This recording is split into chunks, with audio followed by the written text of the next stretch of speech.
isku beddelka lacagta birta ah ee dalka Itoobiya iyo midda doolarka ah ee Mareykanka ayaa waxay Itoobiya ka maraysaa aagid heerkii ugu sarreeyay waxaana Itoobiya ka dhacay lacag barar taasoo sicir-barar ku keentay maciishadii caadiga ahayd oo halkii shayba 4 jibaar kor u qaaday. $100 wuxuu suuqa sarifka ee Wajaale maanta ka maraya 7,850 bir oo Itoobiyaan ah.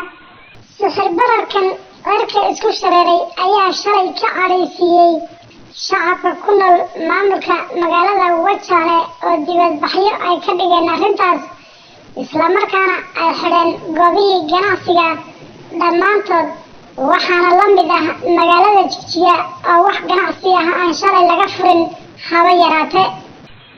lacagtan waxaa sidaas kor ugu qaaday kadib lacag 3 bilyan oo bir ah oo toddobaadkan Lacag looga sarifay Wajaale oo dollar loogu bedelay looguna xawilay Nairobi.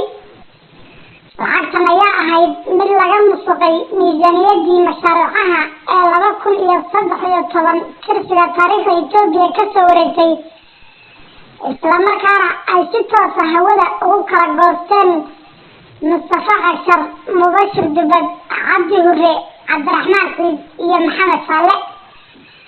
waxaana loo badinayaa inay kooxdan 3 bilyan musuqday toddobaadyaddan soo socda gudahood inay baxsan doonaan iyaga oo maraya dhanka Somaliland.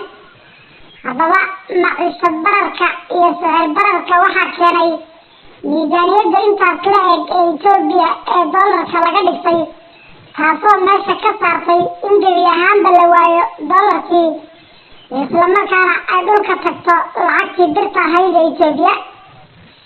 shacabka deegaanka Soomaalida waxaa la gudboon inay kooxdan nolosha kala jirinaysa ay iska qabtaan oo intan ka badan waa dullinimo ay diidaan haddii kale nolosha bulshadu qilinqiil bay gelaysaa.